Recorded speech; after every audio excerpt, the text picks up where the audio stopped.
তাহলে আসুন এমনই কয়েকজন উল্লেখযোগ্য কয়েকজনের সৌদি আরবে লিগে যাওয়া এবং তাদের সেখান থেকে চলে আসা সে বিষয় নিয়ে আলোচনা করব। প্রথমে আসি, সব থেকে আলোচনায় ছিল নেইমার কেন সৌদি লিগে গেলেন। পিএসজিদের সর্বশেষ মৌসুমে 29 ম্যাচ খেলে 35 গোলে অবদান রাখার মতো জাদুকরী পারফরমেন্স করে সৌদি ক্লাব আল হিলালে গিয়েছিলেন নেইমার। তার সাপ্তাহিক বেতন ছিল 1.6 মিলিয়ন পাউন্ড। চলতি বছরের শুরুতে সমঝোতার মাধ্যমে ছেলেবেলার ক্লাব সান্তোসে ফিরে গেছেন নেইমার। নেইমার যখন সৌদি ক্লাবেতে যায় তখন অনেকেই বলেছিল যে এটা কি নেইমারের জীবনের আরেকটা ভুল সিদ্ধান্ত হতে যাচ্ছে। এখন তো তাই প্রমাণ হয়েছে, কারণ যেখানে এত মোটা বেতন দিচ্ছে সৌদি ক্লাব, সেখান থেকে কেন নেইমার যেতে বাধ্য হলেন? অবশ্যই তার পেছনে কোনো কারণ আছে। তার কেরিয়ারের আর যতটুকু আছে সেটাও হুমকির মধ্যে পড়ে গেছে। এরপরে আসি জন ডোরান্ডো। মাত্র 21 বছর বয়সে অ্যাস্টন ভিলা থেকে জন ডোরান্ডোকে সৌদি ক্লাব আল নাসরে যেতে দেখে অনেকেই অবাক হয়েছিলেন। ক্যারিয়ারের এই উঠতি সময়ে কলম্বিয়ান এই ফরওয়ার্ড কিনা ফুটবলের মূল ধারা থেকে বিচ্ছিন্ন হয়ে গেলেন।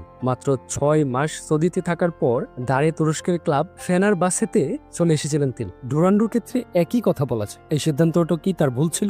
যাই হোক, এরপরই আসবো আরেক তারকা, গ্যাব্রি ভেইগা। ডোরান্ডোর মতো 21 বছর বয়সে সৌদি লিগে নাম লিখেছিলেন স্প্যানিশ প্রতিভা গ্যাবি ভেইগা। তবে আল আহলিতে 2 বছর থাকার পর নিজের ভুল বুঝতে পারেন তরুণ এই মিডফিল্ডার। গত মে মাসে অনেকটা মরিয়া হয়ে পোর্তোতে যোগ দিয়েছেন তিনি। ভেইগার ক্ষেত্রে সেম একই কথা বলা যায়। ঠিক তেমনি ক্ষণিকের কিছু বেশি টাকার জন্য পুরো ক্যারিয়ারটা যে হুমকির মুখে পড়ে যাচ্ছিল, সেটা ওই মুহূর্তে তাদের হয়তোবা বুঝে আসছিল না। এরপরেই আসবো আরেক তারকা ভুল সিদ্ধান্ত নিয়ে, তলিস্কা। ব্রাজিলিয়ান এই অ্যাটাকিং মিডফিল্ডার 3.5 বছর সৌদি আরবে ক্লাব ফুটবলে খেলেছে। চলতি বছরের শুরুতে আল নাসেরের ছেড়ে তুর্কি জায়ান্ট ফেনারবাসেতে যোগ দেন তিনি। আল নাসের ছেড়ে এসে সৌদি আরবের ক্লাবটি বেশ সমালোচনাও করেছেন তিনি। তার মানে এখানে এটা বোঝা যাচ্ছে যে সেইখানে শুধু যে সৌদি লিগটাতেই এই ফুটবল প্রতিভা নষ্ট হচ্ছে সেটাই না। এরপরে আসবো ওবামেয়াং।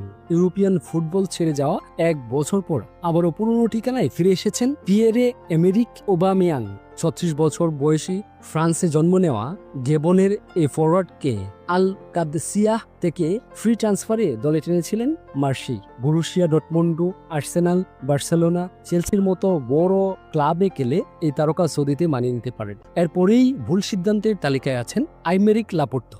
ফরাসি বংশোদ্ভূত স্প্যানিশ ডিফেন্ডার আইমেরিক লাপোর্তো 2023 সালে ম্যানচেস্টার সিটি থেকে সৌদি ক্লাব আল নাসেরে যুক্ত। 2 বছর সৌদিতে কাটানোর পর তিনি ছোটবেলার ক্লাব অ্যাথলেটিকো বিলবাওতে আসার চেষ্টা করছেন। সর্বশেষ যিনি আছেন সেই ভুল সিদ্ধান্তের তালিকায় জর্ডান হেন্ডারসন। সাবেক লিভারপুল অধিনায়ক হেন্ডারসন বেশ ডাকডুল পিটিয়ে সৌদি ক্লাব আল ইত্তিফাকে যোগ দিয়েছিলেন। তবে সমকামীদের অধিকার নিয়ে কথা বলা এই ইংলিশ মিডফিল্ডার সমালোচনার মুখে মাত্র 6 মাস পরই সেখান থেকে ফিরে আসে।